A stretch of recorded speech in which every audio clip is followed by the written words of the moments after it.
look away from the train wreck.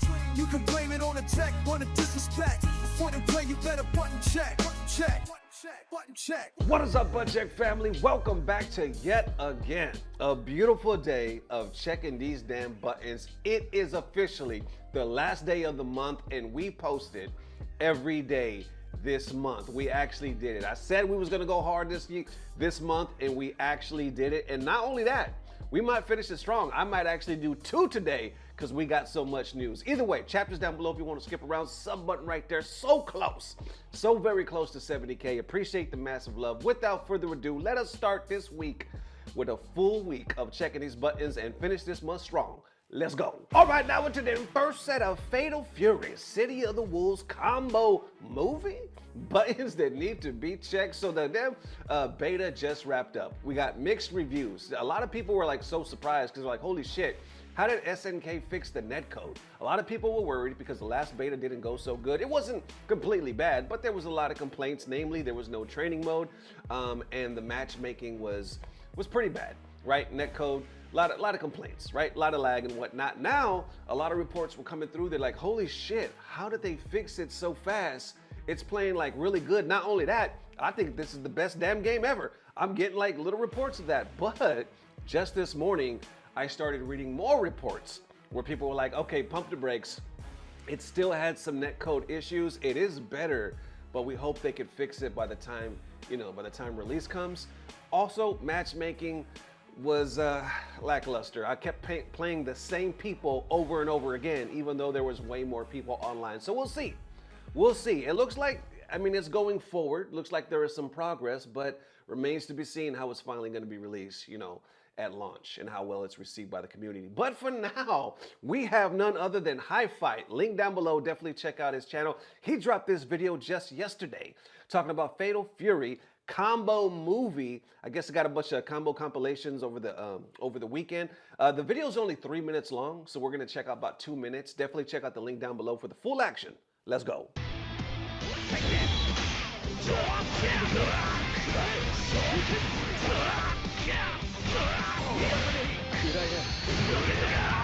Damn, okay.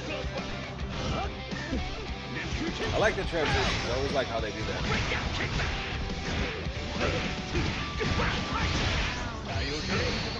Are you okay?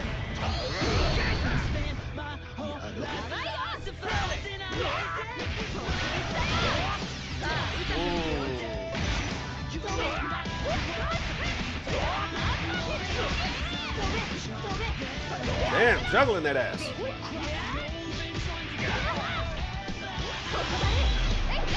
Oh.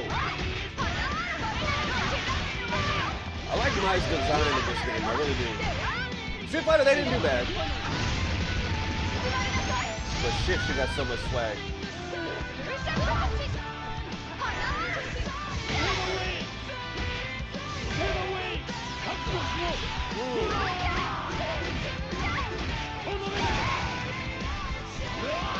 Ooh, shit.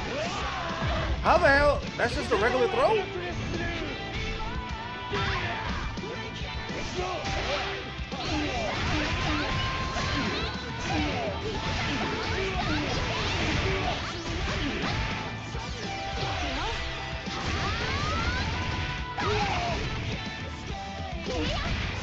Ooh.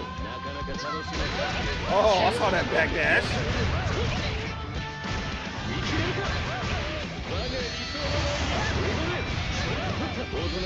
Ooh, juggling that ass. Man, took him from one side all the way to the other. I like that little dive kick. Ooh, with the booty. That ass is putting on you. Golly, the animation is pretty dope. I do like the way it looks. They made her look good as hell. Link down below. This shit is hype as hell. Definitely show the support for HiFight, man. Been in the community for a long time. Always showing the damn love. So check out HiFight. How y'all feeling about some City of the Wolves?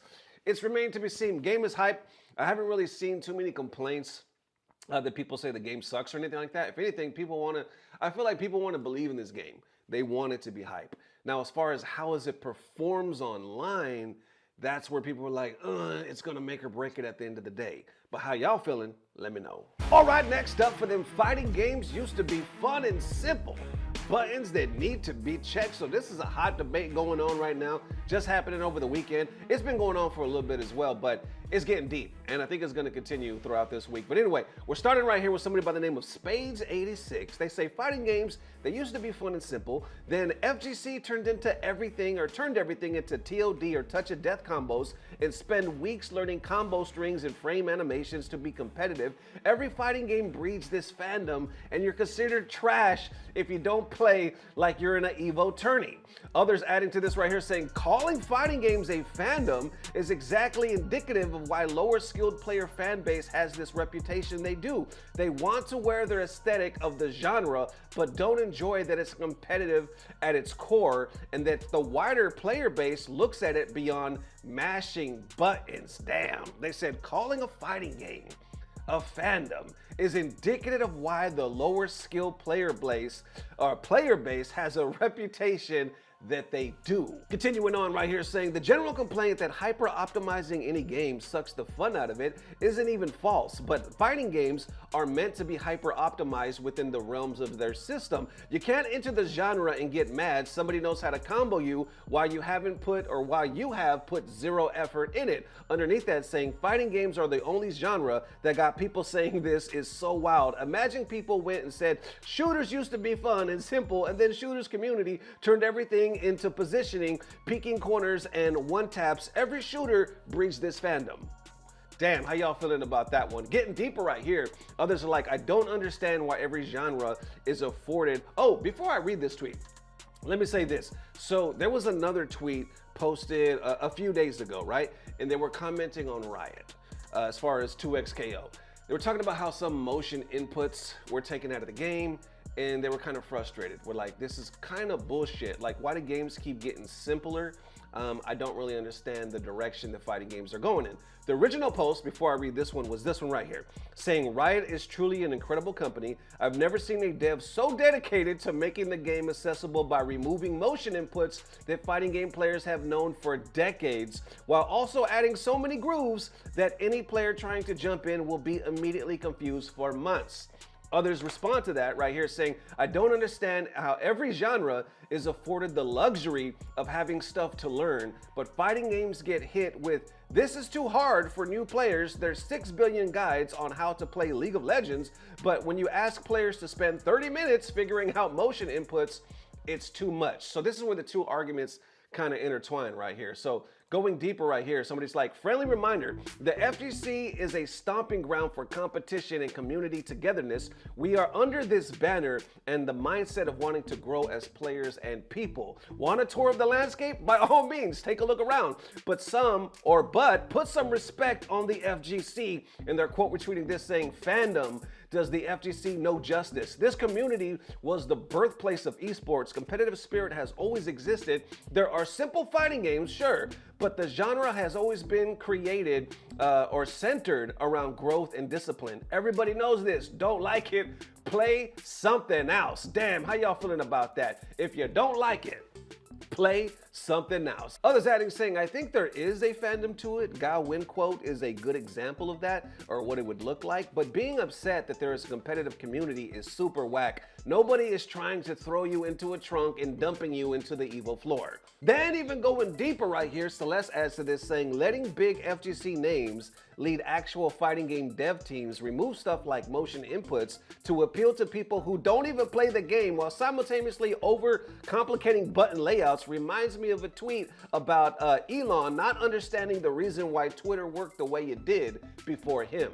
That one right there has over 2,000 likes. AJ Tucker adds saying, this is exactly what I was thinking when I made that tweet, but I wasn't sure how to word it, to be honest. Then I even see Sajam adding to the conversation right here saying, I think there's also a perception issue that you have to learn mechanical stuff or you aren't playing the game. But the fun part about fighting games is you can invest your time learning whatever aspects that you like. There's so many skills you can develop / focus on. It's cool that two people can play the same game. One can spend 100 hours in training mode just learning cool things, and the other can spend 100 hours just fighting people in the streets.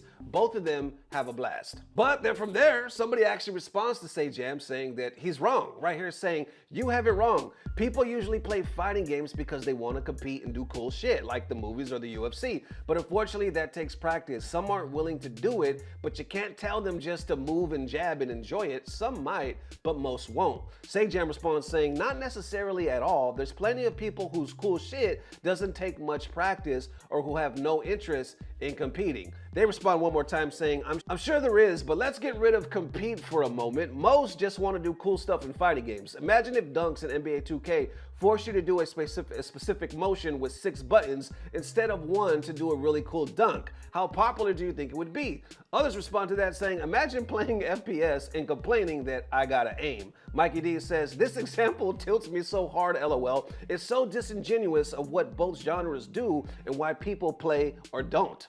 But they respond to that saying, I'm just saying there's an execution barrier in every game. I'm sure I could jump and shoot, but I could also jump in and mash specials or do one-button moves. Fighting games are going to be difficult to understand for newcomers if there wasn't any execution. I could barely control my character properly in Smash with all the various landing lags depending on what normal I use and movement options. Mikey D responds saying, I've been playing Smash since I was literally 4, and the game is as intuitive as it gets, yet there's still incredibly depth exceptionally if you want to take it more seriously. I don't know if this is the right example for this. And yet, going even deeper, people are like, please stop oversimplifying fighting games for people who aren't going to play them. This one has almost 7,000 likes. And then wrapping it up right here saying, stop making executional nightmares under the guise of difficulty.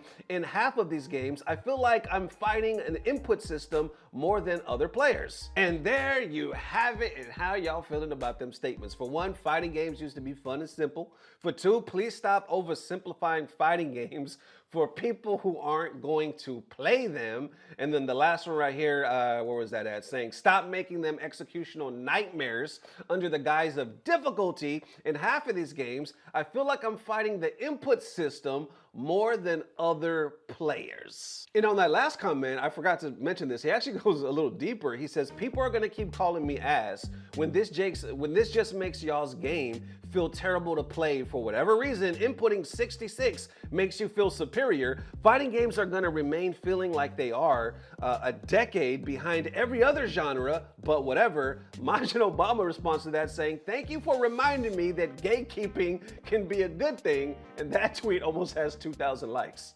Okay, so like I said, there you got it. You got the argument. It used to be fun and simple. Others are like, stop oversimplifying them. You're changing it too much. These people aren't even gonna play it in the long run. And then those wrapping it up saying, no, it needs to be that way. Executional nightmares. It's gonna continue to feel like a genre behind everybody else. Wrapping it up with Majin saying, thank you for reminding me that gatekeeping is a good thing. How are y'all feeling? I guess it could be considered a couple different angles of the old heads against the new heads, old school, new school, or FGC versus everybody else. Because that seems like it's a big thing, right? It's always been a thing in the NRS games because they seem anyway, to make their games for the masses. They sell so good. They're banned in certain countries and they're still one of the top selling games ever, right? Always catch so much shit and die fairly quickly in the FGC, but they make their money. So everybody's always said, does it really matter at the end of the day if it's still a successful game and they still have enough money to keep going, right? Because we're gonna keep saying yes to whatever they drop until it dies, which unfortunately is usually fairly quickly. The point is this now the era of the FGC versus the casual gamer? Because I mean, there can be considered casual gamers in the FGC, obviously, but for the most part, if you're in the FGC or know what it is or part of the community, technically you're above casual. Even if you're not a pro, even if you're ass on the game, you're still not really a casual. So we've always hung on to the community and took pride in these games because a lot of the FGC feels like it's because of us that this esports shit is even built. Like we were the first ones here as far as like fighting games. We feel like we talk to the devs directly, we know them, we go to these tournaments, they're kind of molded this shit around us, and now the bigger it got, obviously it's reaching the masses more than ever. So the FGC takes ownership in that, takes pride in that, like, yo, this is us. this belongs to us in a way. And yes, obviously to the casuals as well, but shit, we're here on the front lines, baby. So now it kind of feels like there's a big part of the community feeling disrespected, almost forgotten. Like, yo, what are you doing to the genre now?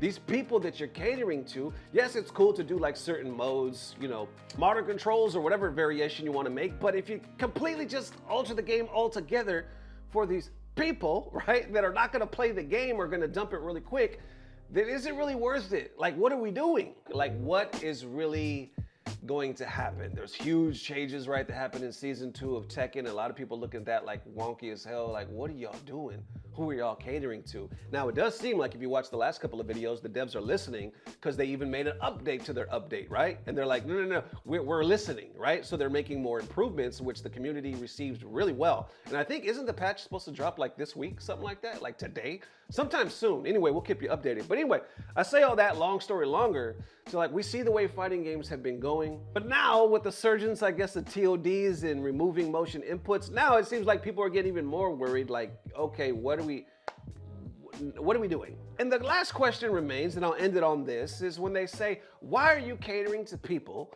that are not going to play the game in the first place? And I guess it remains to see that do the devs even have to think about this question if people are initially buying the game in the first place? Because at that point they made their money. So do they really care if they play it longevity? But I guess some are making the argument that they're still not going to buy it. Even if you do this, people are still not going to buy it because they're simply not into the genre. How y'all feeling? Let me know. That it is, ladies and gents. Definitely let me know how you were feeling. Thank you guys for the amazing love. We got some hot ones, man. Not only is this the last day of the month, we went every day this month.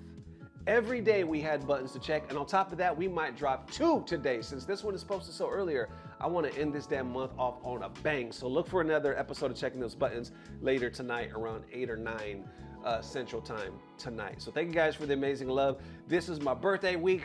I don't know why I keep saying that. I'm one of the last ones in the world that likes his birthday. Most guys I know don't make a big deal out their birthday. I do. Nesto does. I'm like, celebrate me, baby. Come on, celebrate old Nesto. You know what I'm saying? I don't know how many more of these I got left. You know what I'm saying? Once you get over 40, baby, you got to celebrate all of them. Anyway, thank you guys for the massive love. I will see you soon. If not tomorrow, definitely the next day. We're going to do our best to hit every day in April as well, but we'll see. So, as always, I don't know what it is, but I know it's about to get better. Love y'all forever. Peace. Blah, blah, blah. Subscribe.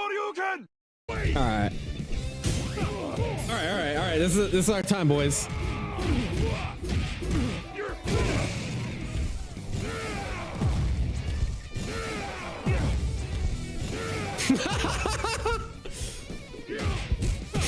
GG's.